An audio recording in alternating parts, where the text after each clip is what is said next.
Hello everyone, it's 10 Types, and in today's video we need to talk about a few decks. Today I'm going to be presenting 5 decks that I've been seeing a lot of play recently, and I want to give my take on them to tell you whether they're overrated, underrated, or if they're going to be any good post-rotation, and all of those good things. Starting off here, we have Lost Zone Counterbox, I guess you could call it.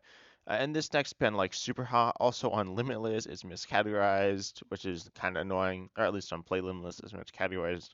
But it's a really interesting deck, I guess, that plays a variety of different attackers. Of course, you have the staple Lost Zone attacker in Cramorant, but it doesn't run Sableye, which is a really good attacker.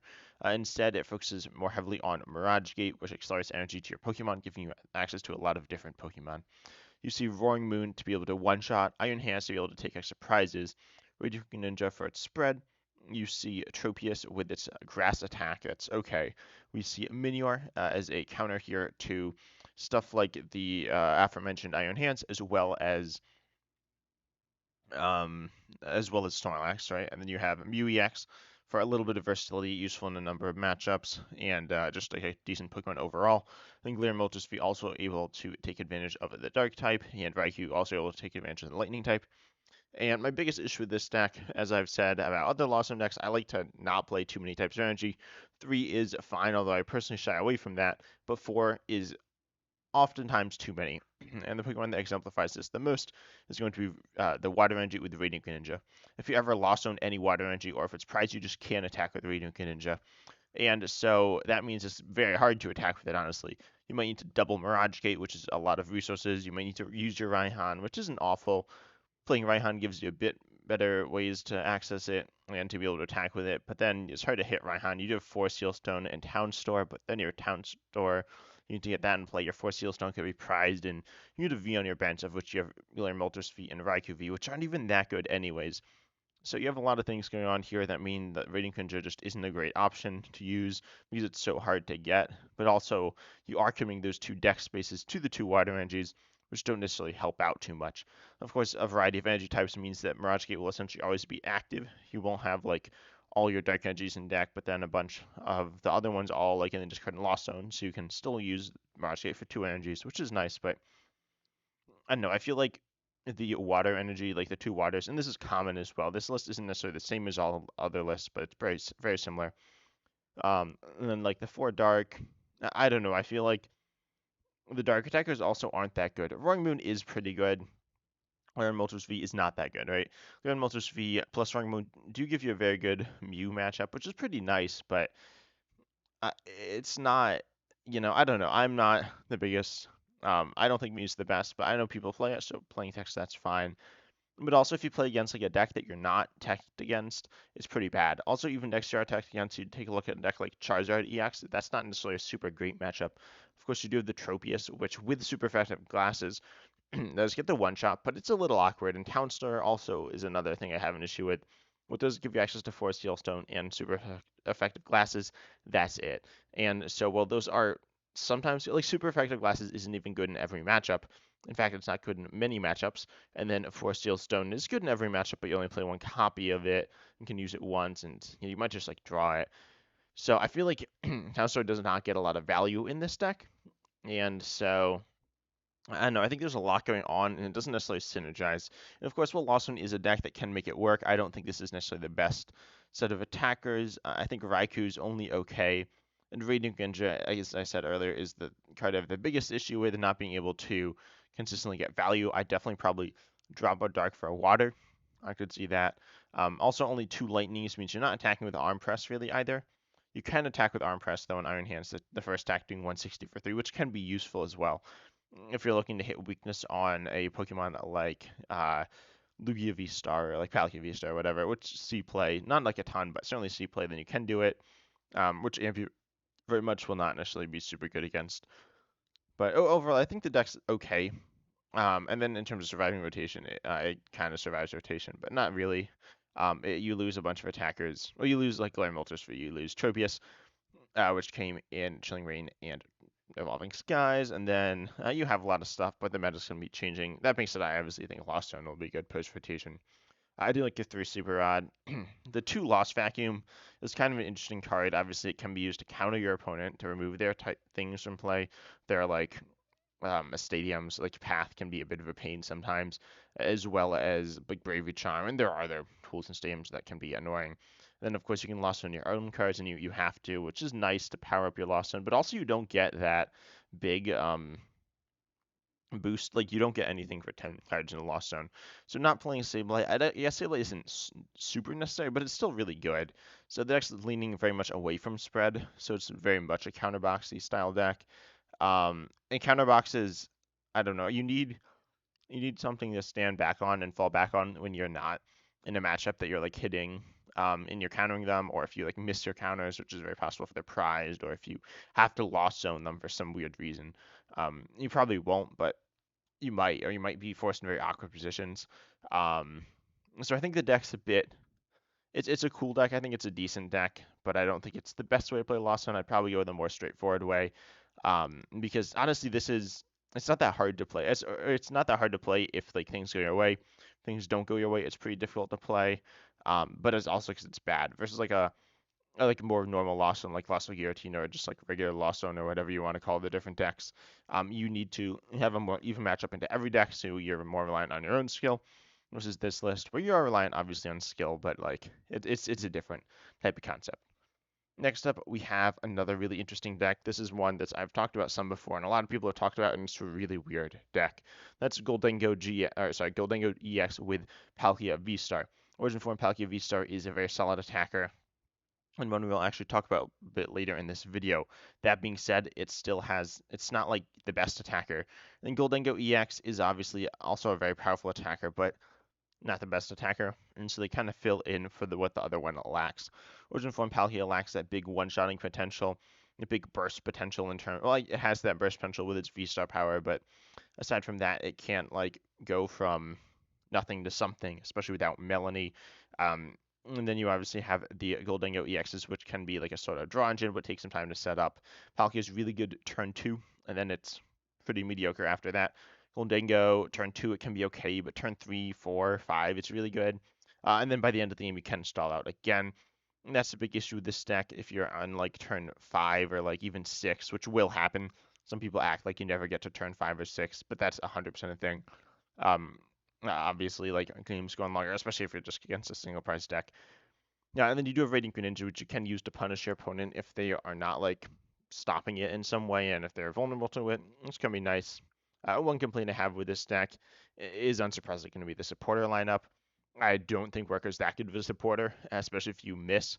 So you can definitely get off to bad starts, and then you're like really on the back foot. If you miss Battle VIP Pass, if if you just like miss setting up super well, or if we get bad prizing, if you just miss, the deck will fall apart. That's why I think a better, stronger supporter lineup would be better. I think Irida's okay, but like Irida's decent early on because, as I said, you're leading into that Palkia, potentially winning Queen Ninja early on. And so that's really nice versus, and then Manaphy could be like, is a good card early as well. So if you are missing like those Gimmigles early, it's technically okay.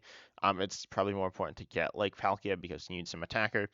And that being said, their matchups where Palkia is really bad. There are matchups where Gholdengo isn't that good. So if you're against certain single prize based decks, which aren't super common, but they do exist obviously, and then you will probably have some issues because you don't have this like consistent bench pressure. And then you do have obviously like Palkia and Gholdengo have a decent chunk of HP, but once Palkia dies, it's kind of all over, right? For Palkia at least, not for Gholdengo, but Palkia now you can technically recover it, but you need to manually attach twice to it, presumably. You could Star Portal to two Palkias, which is decent, but not always something you can do. And so there's a lot of different things going on here in terms of complexities. And the deck itself is actually a relatively simple deck. Also, Pokestop is fine. I'm not a big Pokestop lover, but I know some people love it. Aside from that, I think the deck's fine. I don't think this is the best way to play Gholdengo, but I know some people like it. I think it's pretty decent. It's a pretty straightforward deck. This is the only list that we're going to be looking at today that is 3 rows here on Limitless as opposed to 4 like the Lawson list. So it's obviously much more of a simple list. Also, cross switch is a little awkward to use. But yeah, I don't know. I know Worker can be good. Obviously, getting pathed is bad, and Pokestop can bump it, but like Worker also bumps it.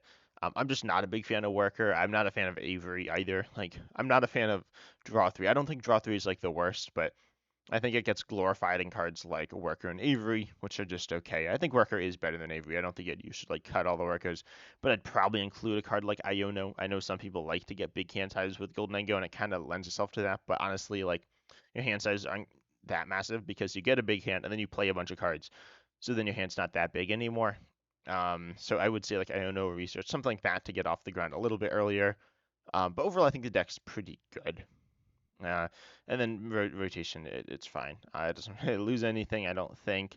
I'm looking at the cards. I mean, it loses Zinnias. Again, Zinnias I don't think is that good, but I think it's like fine. But they're more explosive early game supporters. Or you lose like Cross Switch or Battle VIP Pass. But that's fine. Honestly, like it's super fine because you do have Buddy Poffin, which is gonna be super good for gaming goals, and yeah. Anyways, next up we have a third list which also runs some water attacks, some techs in general, and this is Roaring Moon, but with Radiant Ninja and Iron Hands. This is, I think, the least common of the decks we're going to be looking at today.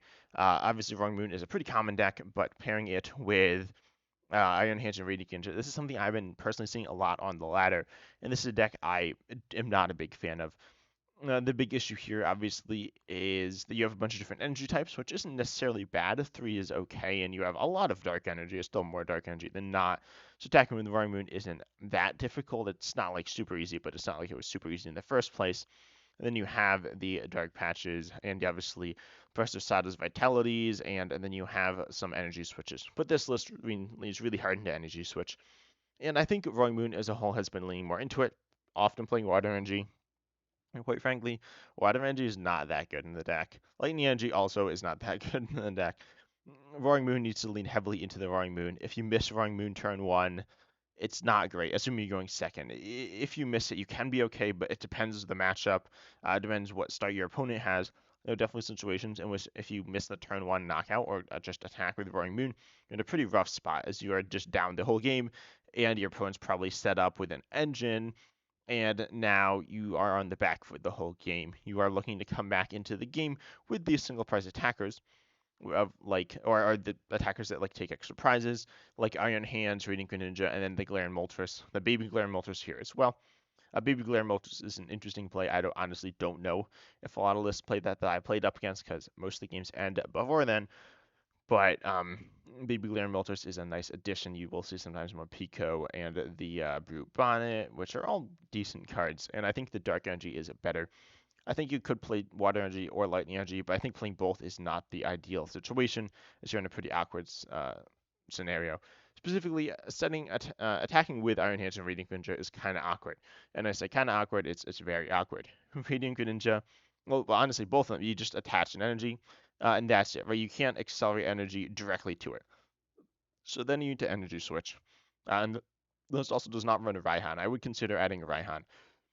But it does run Thornton, right? Thornton is an option, but Thornton's not like the best option because, I mean, it's Thornton, right? So, which turns another one of your basic Pokemon, presumably Roaring Moon, into Radiant Greninja or Iron Hands. Keep in mind, if you've Roaring Moon and you do the big attack, which damages itself, you cannot Thornton into most of your attackers. You can Thornton into Iron Hands, and you can Thornton into Galarian Moltres V, but you can't attack with Galarian Moltres V. You will die. So yeah, you have some issues there, but you likely do have the Thornton, the energy switch, the Dark Passion, Precious Eyes, Vitality. This is all a bit messy and very hard to pull off consistently. I can't think of a time where I've ever been hit by Radiant Greninja in Roaring Moon, and I think never been hit by Iron Hands against Roaring Moon, despite me playing against a lot of that deck. I think this is a case where you're trying to do too much with the deck that's honestly like has to be very linear. It's not like it has an elite engine or anything. It's not like it really has much of an engine at all. You have Squawk ability. You have Radiant Greninja, which once it's in the deck, you're like, oh, why don't I attack with it? But it's pretty awkward to attack with, and Energy Switch is a nice card in the deck with Roaring Moon, with the Galarian Moltres V, stuff like that. I don't think it's a bad play, but I also don't think it's an amazing one. I'd probably lean more into other options before I'd lean into Radiant Greninja and Iron Hand. So personally, not a big fan of this. I also said I talked about rotation. Doesn't really get affected by rotation either. Obviously, Galarian Moltres will rotate, but aside from that, like, and then pass as well. Well, VIP pass, I guess, will hurt this deck a decent amount, but you got Nest Ball. You have like Ultra Ball. you'll be fine for the most part. Next up, we have another Palkia list here. This is Palkia box. I wasn't able to find like a super normal list. This actually is a little abnormal with Excalibur, but oftentimes lists don't run Excalibur, but they do run Melanie. And the main idea of this list is that well, actually, there's a lot of different ideas going on here, right? You have Palkia VSTAR, which you mentioned earlier, because it has its amazing ability to power itself up, but also other attackers up, but that's a VSTAR power, so it's once during the game. You have a pretty mediocre attack. You also have the same, or a slightly weaker version of the attack on Suicune V as a basic Pokemon. Ice Raikou Remax, which is more or less a more powerful version of Palkia VSTAR. It doesn't necessarily hit the same damage numbers. It doesn't necessarily have a counter attack either, but it's generally deemed a little bit stronger, but more importantly has more HP. Then you have Alolan Vulpix V-Star as well. Not always played, but a really good Pokemon. It's a little techy. It walls off ability Pokemon. It's really good against Charizard and some other decks as well. And it also has a V-Star power that can be used to punish some UV Max, although it is a V-Star power, so then you will not be using Palkia V-Star's V-Star power, and things will be a little weird. And you also have Mew EX, which you can attack with in this list because of Excalibur, but in general it'll be pretty awkward to attack with. And you also have Chien-Pao EX and Radiant Greninja. Chien-Pao EX is a big one-shotting attack potentially, but keep in mind it is a little awkward to use because you don't have that massive energy solution outside of course that 1/1 Excalibur with the one rare candy, which is going to be pretty awkward. A little bit of a threat and something if you set up you're in a pretty decent position, but something you're not like necessarily relying on the whole game. And you also have, as I said, that Radiant Greninja, a very decent draw engine, as well as a very decent attacker in certain matchups. This is probably the weakest of the attackers, not because of its attack, but because you will attack and then you discard the energies. I guess Chien-Pao is the same way. So Chien-Pao and Radiant Greninja are both a little awkward because once you attack with them, you can't really attack with anything after that. Um, and then, of course, we have the 4 Iridas, which are really good in this deck. They are allowing the rare candy and enabling that as well. You have like Battle VIP Pass, Earthen Vessel. There's some more like techie items, not super techie. So you got a bunch of like really interesting options here, and Melanie as well, which is super good, important for Palkia and Ice Rider. And you also have an Iono or Roxanne and a boss. I would potentially like to see a Lumineon being in the list. I feel like that would be potentially pretty good, especially with the 4 Ultra Ball. But it's not like necessary or anything. Obviously, the list doesn't run it. One thing obviously is Mew is a little awkward to attack with, but it's not like you need to attack with it. Has its free retreat and its decent ability. It's a very good Pokemon all in all. And then like the one energy retrieval is kind of weird. The Excalibur is kind of thrown in here, but ignoring that, which as I said isn't necessarily always played in the list, it's pretty. Sorry, I'm my voice is a little under the weather, but a Lost Vacuum also is like important in Pokestop to bump path early on. Overall, I think the deck's a pretty decent deck. I feel like Pokestop's a little bit of an underwhelming stadium because you can, or arguably an actually bad stadium because you can build things you need. Obviously, that's what Pokestop can do. But on top of that, you play a lot of one-ofs and you don't play a ton of recovery, so that could cause some issues potentially. Aside from that, I think the deck's pretty good. I do think Palkia is a decent Pokemon. When it was underplayed for a while, it's just a very decent mid-range attacker, uh, which like has some survivability, decent one-shotting potential, and then obviously you have a wide variety of attackers that honestly aren't that different from one another. Ice Rider, Vulpix V-Star, Suicune V are all kind of similar, not necessarily hitting massive amounts of damage, but you do have some decent options there. Overall, I think the deck's pretty good. I think with the next set and with the rotation, obviously you are losing Ice Rider and Suicune, but aside from those, which aren't like massive losses, they're like annoying, but you have Kyurem, you have Starmie, you have Kyurem VMAX, Starmie V, you have a lot of different options in the deck still. And then you will have some new cards, obviously, with the next set. I think Palkia will be very solid still. As like a toolbox seat deck, I feel like straight Palkia isn't amazing, especially with Iron Hands and like a lot of decks. They can just go in with, well, you can't necessarily go in with Arm Press, but a lot of lists kind of can. And then that will cause some problems for you. So overall, I feel like you do get good value out of Palkia, but you do need some supporting cast. I feel like Ice Rider, though, is pretty nice. But then Alolan Vulpix V-Star is also weak to Metal. I was like saying, being weak to Metal is like nice, so you're not all weak to Lightning. But Alolan Vulpix V-Star is also, it's very good and it's weak to Metal. Anyway, I think Palkia and Alolan Vulpix like together are really nice as well. I think losing Suicune is like a bit of a pain for the deck, but Suicune's a good attacker that it's been pretty decent since it came out. Lastly, we have a bit of a different deck here, and that's an Arceus box deck. This is specifically the Arceus with Regigigas VSTAR, Zacian V as well, and Saikenji's Path. Runs Mawile sometimes, Spiritomb. It runs a bunch of things, but Barrel. I feel like a 3/3 Barrel isn't like the most common, but I honestly don't remember. And then you have like Disruption and stuff. My thoughts on this deck are I think Regigigas has a good V-Star power. It says like if you have one prize remaining, you can just discard one of or if your opponent has one prize remaining, you discard one of their bench Pokemon that you choose, which can be super devastating potentially. It's not necessarily the best thing, but it can be really nice in certain scenarios and something that I would like to see used. It is essentially not usable at all in this list, which to me is a bit unfortunate, but that's for another day. Instead, we have Arceus VSTAR. Arceus VSTAR's V-Star power is obviously really good. And the idea here is to set up Path and then annoy your opponent. You also have Zacian V, giving you a bit of a better setup capability with the ability to accelerate energy at the end of your first turn, which is nice. Zacian V is an attacking option as well, although vamping it up, how much damage can it do? If you got 6 energy on it, that's not that much. It's decent, but it's nothing like insane. One interesting addition is the Mawile. Mawile stops your opponent from retreating and increases the amount of damage they take in exchange. Of course, assuming they don't switch out. So Mawile is an interesting card. I think that's honestly underplayed. Sometimes it gets like overplayed, but right now it's underplayed. I guess it's a decent card, but that's a pretty nice card for the deck. I feel like Regigigas' damage output of 230 honestly isn't that good. I feel like Regigigas, V-Star, and Arceus is not that good. It does allow you to hit certain higher damage outputs, such as, well, obviously that 230 mark, right? Which, as we were looking at earlier, we were looking at like Roaring Moon, Iron Hands. That's not the right deck. Roaring Moon, Iron Hands, which have like 230, and so being able to hit 230 is nice, right? 230 is a wait, is Iron Hands is 230, right?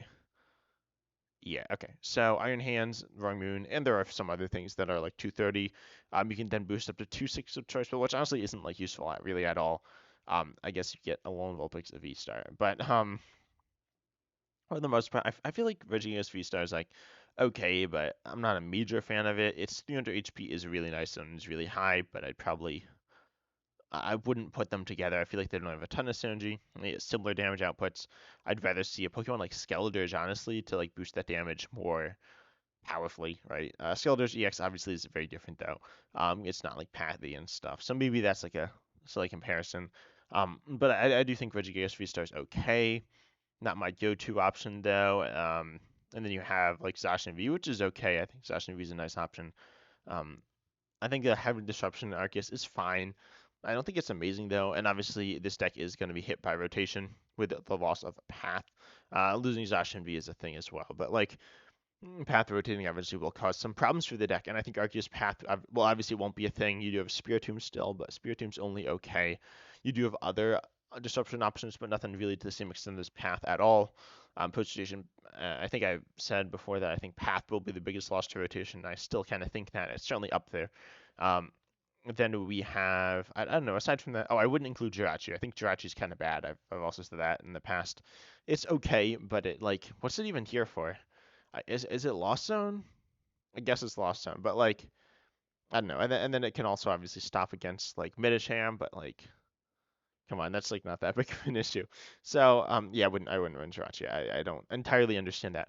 Aside from that, I think obviously Iono and and Judge are their powerful disruption tools. Um, I think the deck's decent. I'm not like a hater of the deck or anything. But I think it could be better as well. It's not my favorite deck. Overall, though, I hope you enjoyed the video and the analysis of these 5 decks. Tell me if you agree with my analysis down below in the comments. And of course, subscribe if you enjoyed. I'm getting close to 1,000 subscribers. I've been saying that for a little while. I mean, I'm not like that close, but I'm getting closer, and I'm super excited to hit that mark. Also, this weekend, if you reach the end of the video, I will be running a tournament in Mutant Standard on Saturday. Yeah, I think it's 2 p.m. EST. It should be. Anyway, I hope you enjoyed, and as always, I'm excited to see you in the next video.